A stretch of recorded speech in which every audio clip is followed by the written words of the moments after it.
Allez les amis, bonjour, comment allez-vous? J'espère que vous allez bien. Moi de mon côté, ça va. Qu'est-ce que je dois dire? Donc, je dois déjà saluer tous les représentants des partis politiques qui ont organisé les élections dans leurs pays respectifs. Et donc, nous sommes en fait très contents de saluer la victoire du président Milei dont son parti politique a remporté les législatives en Argentine. Et récemment, il était passé sur France Info, en fait, on avait bon espoir que son parti remporte et on espère que son pays doit le suivre et lui donner la force, comme à n'importe quel président dans le monde entier, pour construire le pays. Je crois que depuis des années, le concept même de la gouvernance présidentielle n'est pas perçu suivant sa juste valeur. Je crois souvent qu'on pense qu'un président, c'est un rival politique. Bien sûr que c'est sur le concept, ça ressemble à ça, mais est-ce que la réalité peut nous enseigner qu'il s'agisse d'une logique? La réalité veut nous dire que quand le peuple accorde la confiance à un président ou à une présidente en étant vigilant, en effet, on donne la possibilité à une personne d'exceller et de montrer et de démontrer ses propres capacités. Sans quoi, comment est-ce qu'on peut y arriver? Comment est-ce qu'un président ou une présidente peut parvenir à montrer de quoi il ou elle est capable? Il y a également les élections en Côte d'Ivoire. On espère que le peuple ivoirien saura mettre toute la force de la paix de son côté pour suivre ces élections comme étant des compatriotes dignes et non pas comme des personnes vandales qui n'attendent qu'une chose ou une contestation pour détruire leur pays. Ce qui est illogique, c'est que à chaque fois maintenant, la politique est devenue une sorte de casse. La politique n'est plus perçue à sa juste valeur diplomatique, démocratique. Mais la politique aujourd'hui est perçue comme une formule de la contestation, ce qui ne s'explique pas. C'est que moi, je vais appeler de nombreux pays, de nombreuses personnes qui vivent dans des pays à comprendre que même Dieu lui-même, c'est-à-dire que dans sa plus haute, détermination, déclare plusieurs fois dans la Bible qu'il faut respecter le roi. Et ça, c'est une obligation. Vous ne pouvez pas me dire autre chose que ça. Le fait que Yahvé notre Dieu nous le dise, c'est parce qu'il y a une raison fondamentale à ça. Donc, on ne peut pas passer le temps à casser un pays, à détruire un pays en se croyant compatriote. Quel type de compatriote êtes-vous? Posons-nous la question, entre une personne qui a cassé la maison d'une autre et a volé pour entrer en prison et vous qui êtes dans la rue en train de casser, quelle est la différence entre vous? Y aurait-il des casseurs qui seraient punis par la loi et d'autres casseurs qui ne le seront pas? Comme je vous ai dit, dans un pays, en effet, les contestations peuvent se faire de façon pacifique, mais avec une solidité, avec une force. Et le peuple peut toujours remporter. Mais ce que je vais vous dire, est-ce qu'il suffit de se confronter à la gouvernance? Moi, je vais vous dire, et j'en suis persuadée qu'il y a de nombreux pays à travers le monde entier qui ont raté leur évolution à cause de la contestation. L'idée est simple, c'est que quand on est toujours en train de contester Dieu, en fait, il change sa façon d'agir. Et il s'adapte au comportement pour évoluer suivant sa façon. Donc, moi les amis, ce que je dois vous dire, c'est qu'il ne faut pas que ce soit surprenant. Ce que je vais vous apprendre ici, c'est que si je tiens à intervenir aujourd'hui sur le cas du Cameroun, ce n'est pas parce que j'indexe le Cameroun, mais c'est parce que le message que j'envoie au Cameroun, parce que je peux être encore plus témoin de ce qui se passe au Cameroun que de ce qui se passe ailleurs. peut vous aider aussi à conforter votre position, la politique. Je vais vous expliquer une chose.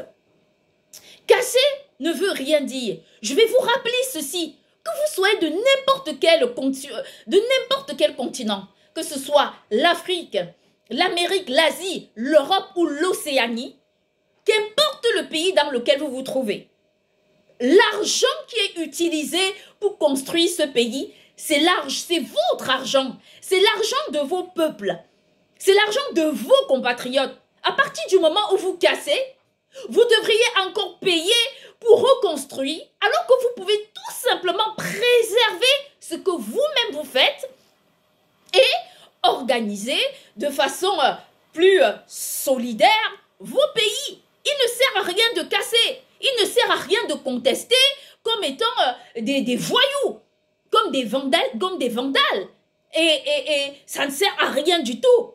Quand on veut contester une action, on peut contester de plusieurs façons. Et bien moi, je vais vous dire, la formule même de l'agression, ça vous rend coupable jusqu'à preuve du contraire. Et ça, c'est la réalité. Construire, c'est organiser la paix.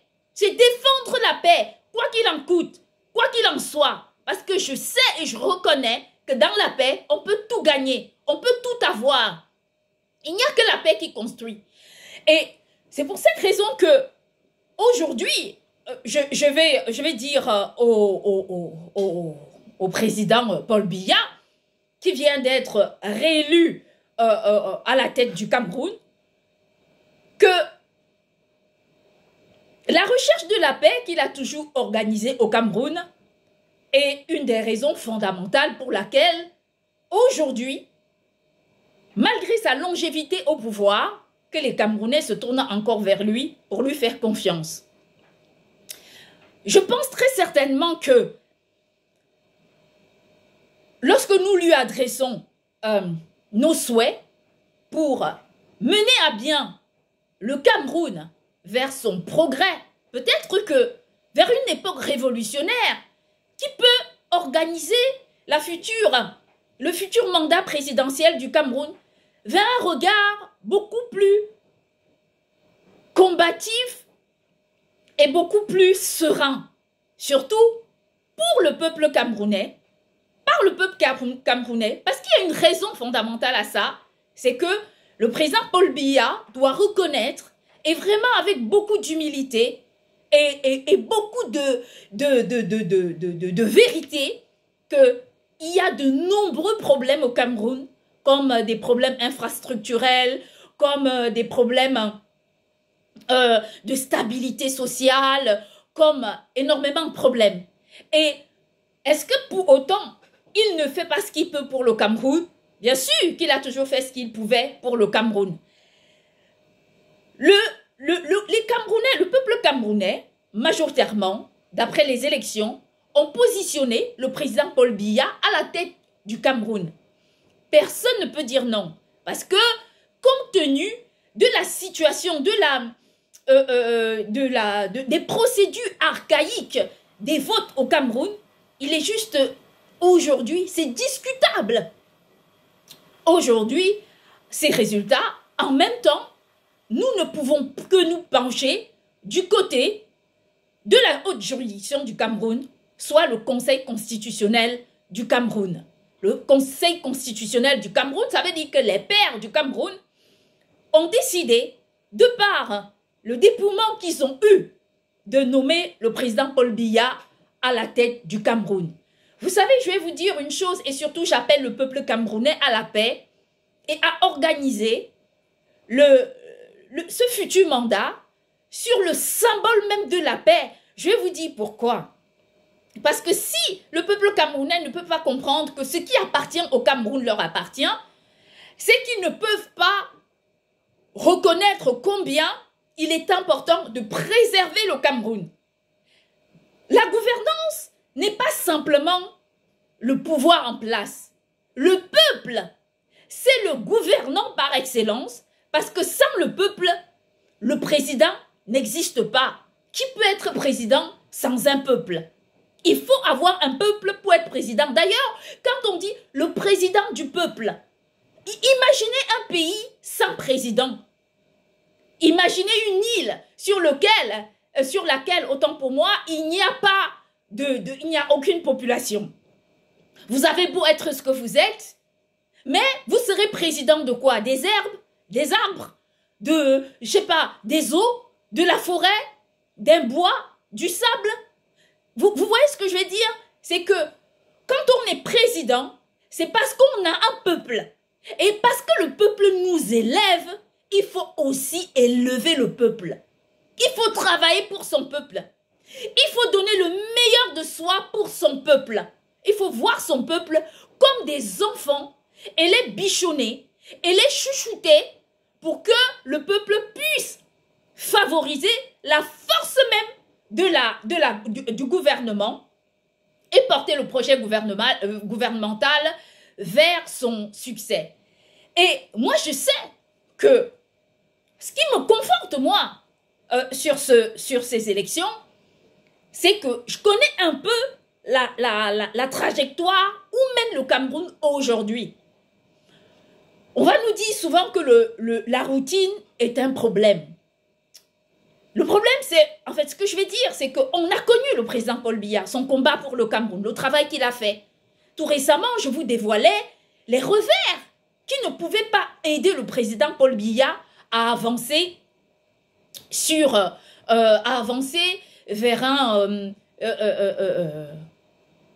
pendant ses mandats et pouvoir accompagner le Cameroun.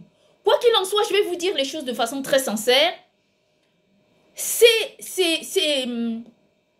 souhaits que nous adressons, je l'aurais fait envers n'importe quel candidat qui aurait été vainqueur. Parce que le but, c'est de continuer la continuité du travail qui est fait au Cameroun pour permettre au Cameroun d'évoluer. Je vais dire aussi une chose, c'est que le Cameroun est un symbole international, continental et national. Pour une raison, c'est que très souvent, on entend les Camerounais dire que le Cameroun, c'est le continent. Est-ce que c'est le plus grand pays au monde? Je n'ai pas dit ça. Mais le Cameroun porte des valeurs, à la fois des valeurs traditionnelles qui doivent être préservées. Parce que les coutumes permettent de maintenir l'équilibre même d'un pays, parce que les autochtones sont les personnes qui gardent le pays lorsque le gouvernement est occupé à gérer le pays sur la sphère internationale. Et donc nous devons être en capacité de saluer cette bravoure du président Paul Biya qui a su maintenir les coutumes, les traditions du Cameroun, permettre aux chefs traditionnalistes de continuer leur travail, de continuer à pratiquer leurs coutumes, parce que sur un socle social, il n'existe pas que des personnes qui sont en conformité de projets. Il existe aussi des personnes qui revêtent qui portent de divers, comment je vais dire, qui portent des formules, voilà, complémentaires pour la sauvegarde d'un pays. Et c'est pour ça que le président Paul Biya, moi je me conforte de sa position aujourd'hui en tant que leader du Cameroun, et j'en suis sûre, j'en suis persuadée que en se mettant au pouvoir et en travaillant avec son peuple, soit le peuple camerounais, tous les Camerounais, comme il a toujours fait, sans distinction de tribus, j'en suis persuadée que ce mandat sera le mandat de la différence, parce qu'il aurait compris que ce qui l'aide à se maintenir, c'est aussi la confiance de ces Camerounais qui croient en lui, et ceux qui n'ont pas cru en lui restent des Camerounais. Et c'est la raison pour laquelle moi je vais ici interpeller M. Chiroma, que je félicite ici pour sa façon de regarder l'avenir du Cameroun. Il peut se savoir fier de lui, de par sa candidature présidentielle. et de la continuité du travail qu'il a à faire au Cameroun. Son travail n'est pas terminé. Et je vais dire, et je vais lui rappeler ce fait, qu'il a longtemps travaillé auprès du président Paul Biya, qui, avant que toutes les personnes qui l'ont soutenu pendant sa candidature présidentielle et pendant ses élections l'eussent découvert, le président Paul Biya avait déjà vu en lui un leader, le gardant auprès de lui pendant des années dans le gouvernement camerounais, pendant des années. Je vais rappeler à M. Issa Chiroma que ce que le Cameroun devient, c'est aussi son travail qu'il a mené dans le gouvernement camerounais. C'est aussi tout ce qu'il a su apporter, les sacrifices qu'il a fait pour ce pays. Nous savons que avant que de nombreux Camerounais et Camerounaises ne fassent de M. Issa Chiroma leur candidat favori, je vais leur rappeler qu'il est devenu une excellence parce que le président Paul Biya lui avait accordé ce rôle. Et ce potentiel-là doit lui permettre aujourd'hui de porter la dynamique du Cameroun et de regarder l'avenir du Cameroun comme étant un projet qui est d'abord personnel avant d'être camerounais. S'il a décidé de regarder l'avenir du Cameroun autrement, rien ne peut l'arrêter dans son espace de continuer à être ce leader qu'il veut être. Je vais vous rassurer, en tant que politicien ou politicienne, que personne ne vienne jamais vous dire que elle vous montrera la trajectoire, elle vous montrera comment vous allez faire pour gérer votre propre pays. De façon individuelle, de façon personnelle, vous avez cette capacité de porter vos projets à bout pour réussir à changer l'opinion, à changer l'avenir, tout d'abord autour de vous, mais encore pour que ce changement puisse en fait se répandre partout. Et c'est pour cette raison que moi, dans ma position, je ne peux que regarder cette question comme la communauté internationale, parce que malgré mon identité camerounaise, je n'étais pas au Cameroun, je ne vis pas au Cameroun, mais je ne peux intervenir qu'une personne qui recherche la paix, qui comprend que, qu'importe le pays où vous vous trouvez, l'endroit où vous êtes, un idéal ou une idéale politique doit d'abord savoir que son engagement pour la politique n'est pas une question de compétition. C'est d'abord une question de... La priorité revient d'abord au peuple et ensuite, la politique, c'est la complémentarité d'idées que l'on puisse avoir au sein d'un pays. Et c'est pour cette raison que moi, je continuerai de dire, et encore que le Cameroun doit continuer de travailler main dans la main avec tous les leaders des partis politiques. Et d'ailleurs, pourquoi ce mandat ne peut pas être le mandat de la révolution? Que le président Paul Biya, s'il le veut, il peut mener son pays comme il veut, lui ou un autre candidat ou un autre président dans n'importe quel autre pays, d'asseoir tous les leaders politiques au Cameroun autour de lui et de travailler pour le Cameroun. En plus, il a une chance, c'est que dans chaque tribu du Cameroun, il y a un leader. Il est tout à fait capable de les asseoir autour de lui pour favoriser l'émergence du Cameroun et dire aux autres que pendant qu'on divise le Cameroun, pendant que d'autres cherchent à diviser le Cameroun rassemble. Et donc, moi je vais appeler le peuple camerounais, ainsi que tous les peuples au sein desquels il y a des élections, d'où les élections se passent, je vais leur dire, vous passez des années à construire un peuple.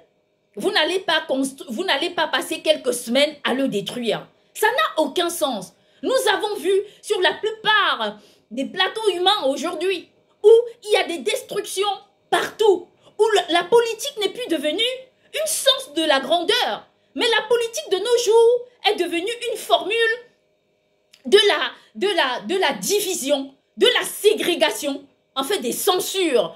C'est honteux quand la politique n'est plus perçue à sa juste valeur, quand le manque de respect même est ancré aujourd'hui dans la mentalité politique, d'où il n'y a pas en fait de rapport, parce que justement, l'idéologie même politique se veut défendre le respect jusqu'à preuve du contraire. Or, ce respect, il est quasi absent de nos jours dans de nombreux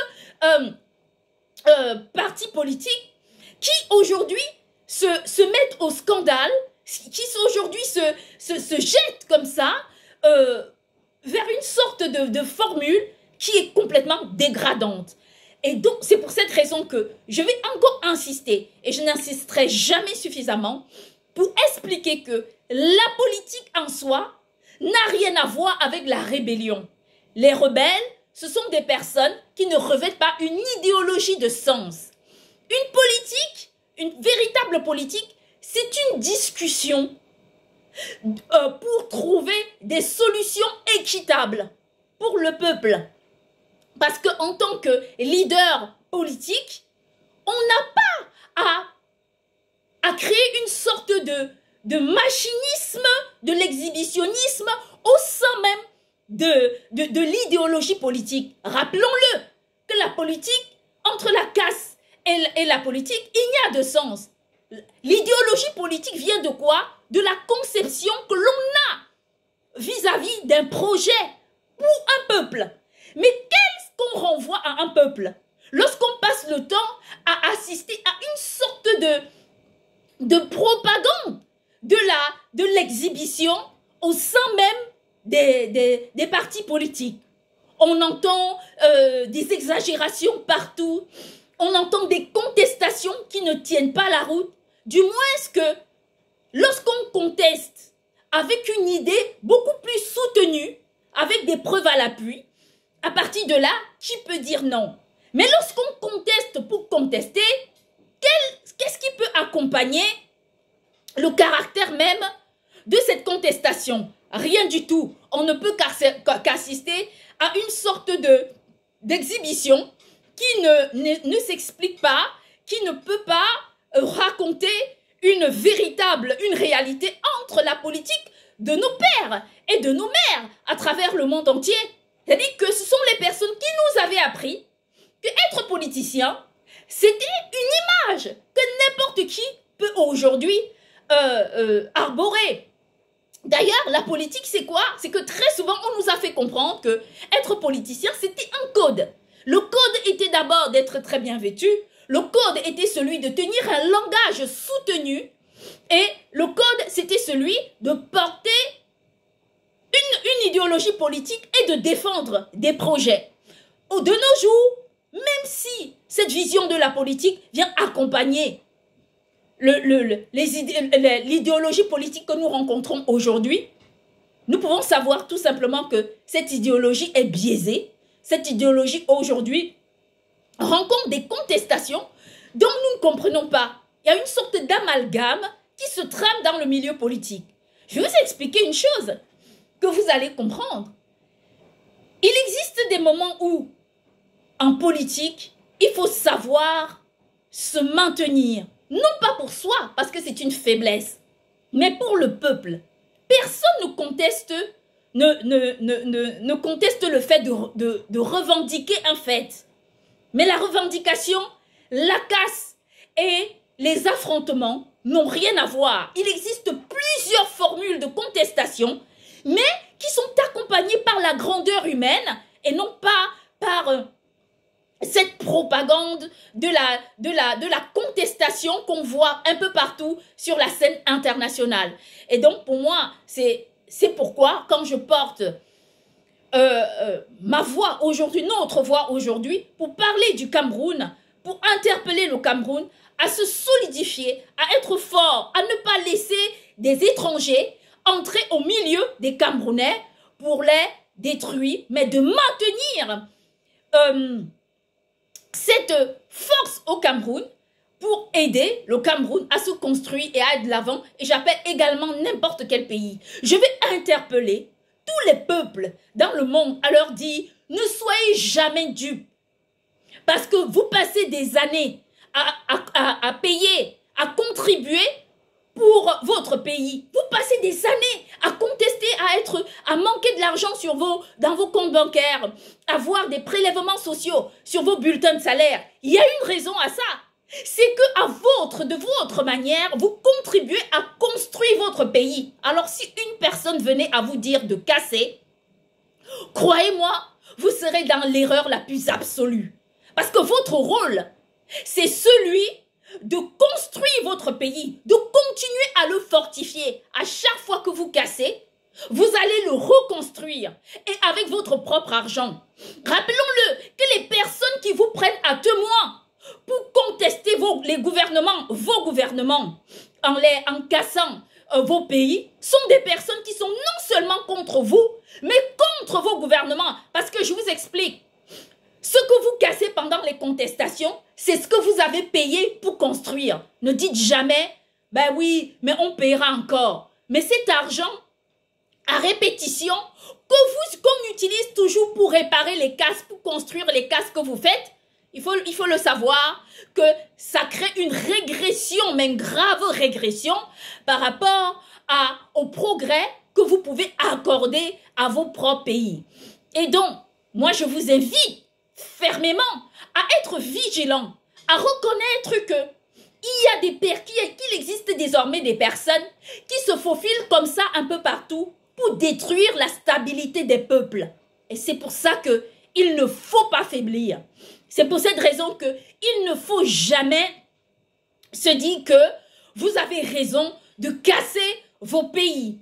Souvenez-vous encore que la construction de vos pays, l'entretien des infrastructures ministérielles, gouvernementales, des capitales, des provinces, ainsi de suite, c'est votre argent. Et c'est la raison pour laquelle il faut défendre la progression de cet argent jusqu'à preuve du contraire.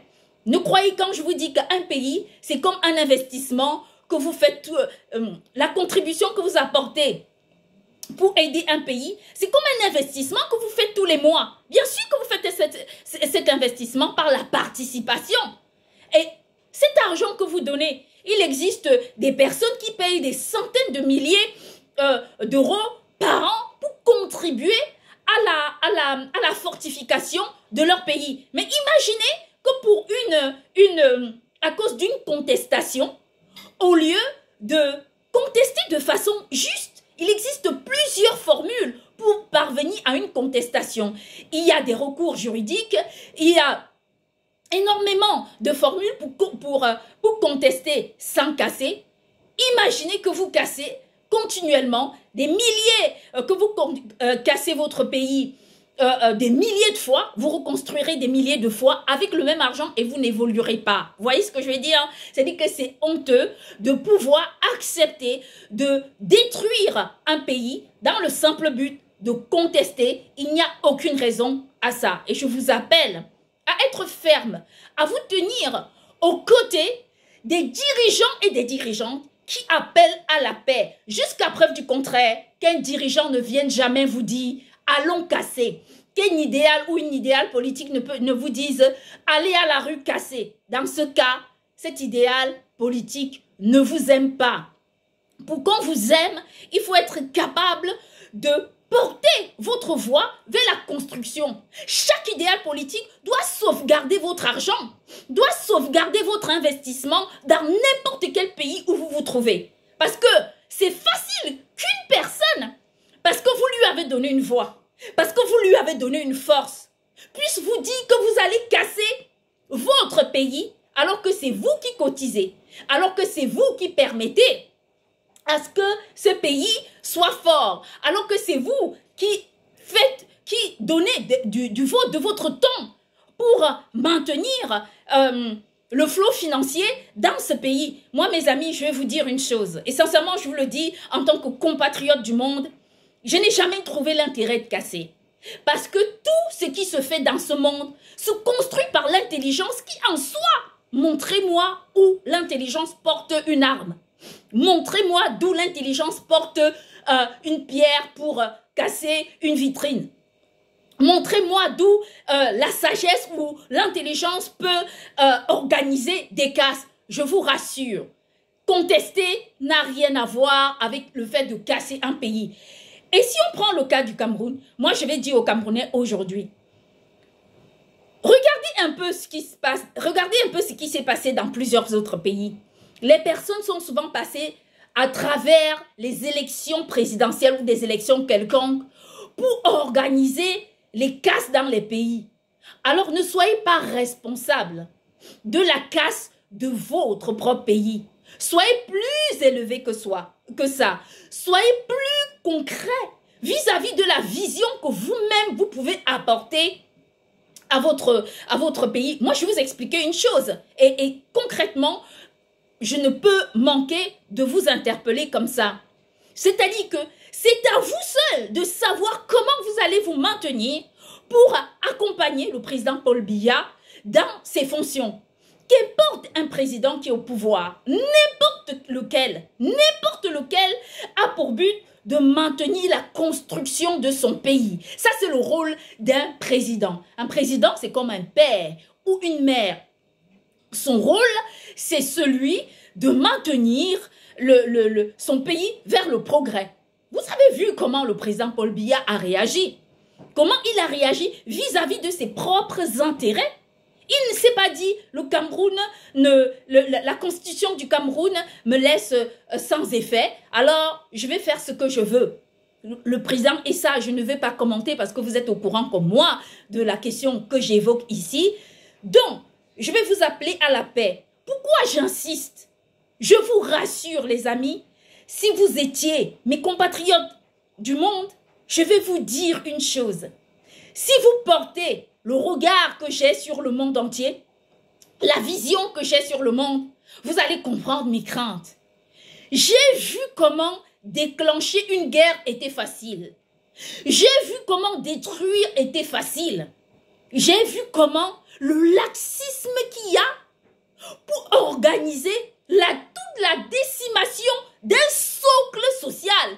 J'ai pris peur, je me suis effrayée moi-même de voir avec quelle simplicité on pouvait décider de détruire toute une nation en si peu de temps. Comme je vous le dis, c'est une véracité. J'ai assisté, moi, au déclenchement de la guerre entre l'Ukraine et la Russie. Mes amis, le laxisme, comme je vous dis, le laxisme qui a encadré, c'est le déclenchement de cette guerre. Si je vous dis la simplicité qui a organisé le déclenchement de ce mot, si je vous interpelle à être très vigilant, à ne pas attendre d'un gouvernement pour gérer vos pays, à gérer vos pays de façon d'abord personnelle en invoquant la paix, je vais vous dire une chose, c'est aussi facile que de partir, allez, que de respirer. Je vous rassure, comme j'ai assisté au déclenchement de cette guerre, je peux vous rassurer et je vais vous le dire avec une insistance que le motif était quasi inexistant. Le motif était quasi inexistant, comme vous pouvez savoir. Depuis maintenant de dizaines d'années, l'Ukraine, la Russie se dispute le territoire ukrainien. L'Ukraine étant devenue un pays souverain, la Russie continue de dire qu'il s'agit de son territoire. Seulement, ce que vous ignorez, c'est que ce sont des différends territoriaux, j'insiste bien sur le mot, qui peuvent s'arranger par une formule de l'intelligence, de l'élévation et de la grandeur politique. Seulement, en ayant oublié la paix un instant, ça fait 3 années qu'il y a la guerre entre l'Ukraine et la Russie. Et les amis, je vais vous dire une chose. Les dégâts colossaux que cette guerre a créés, vous ne pouvez même pas imaginer. Et c'est pour cette raison que ne soyez jamais de ceux et celles qui allaient détruire vos peuples. La guerre ne peut pas aider. Qu'importe du côté de ce que l'on vous dit. Quand vous faites partie d'une armée dans un pays, votre rôle est celui de maintenir la paix. Vous êtes les gardiens de la paix. Que personne ne vienne jamais vous tromper en disant « Nous devons utiliser l'armée pour détrôner le gouvernement. » L'armée doit toujours se joindre du côté du gouvernement parce que le gouvernement sera toujours du côté du peuple. Je ne peux pas vous dire autrement. Je ne peux pas insister de façon différente à force de vous dire ça, à force de rechercher la paix, je vais vous dire, j'ai vu tellement de lâcheté dans ce monde. Et quand je vous parle de la lâcheté, mais cruelle, mais des pauvres gens qui se sont retrouvés comme des victimes de la dégradation mentale. Et sincèrement, je peux vous le dire, aujourd'hui, quand on regarde le cas du Cameroun, partout, il y a des codes et des couleurs qui sont affichés. Ces codes-là, on les voit partout. Vous les connaissez comme moi. Défendons une chose, c'est le droit civil. Suivez le droit civil. Marchez selon la constitution de vos pays. Ce que d'autres régimes demandent, ne respectez pas. Parce que ce n'est pas ça qui peut vous aider. Le monde a été façonné pour répondre à nos exigences. Il y a d'abord la volonté divine.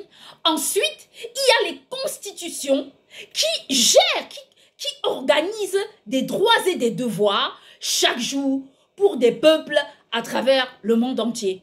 Et c'est pour cette raison que vous, en tant que des peuples, vous savez, vous êtes témoins aujourd'hui de l'handicap moral que vous vivez. Parce que le droit civil vous enseigne une chose. Et certains droits adjacents viennent vous enseigner d'autres choses. Vous êtes pris entre le marteau et l'enclume, alors qu'en réalité, vous devriez suivre la constitution de votre pays parce qu'il y a des droits et des devoirs à respecter et non pas à les contester. Donc, comme je vous appelle à ça, quand j'élève ma voix et que j'insiste, quand je prends peur parce que je crains les déboires, c'est parce que je sais. Plusieurs plateaux sociaux ont été détruits de cette façon.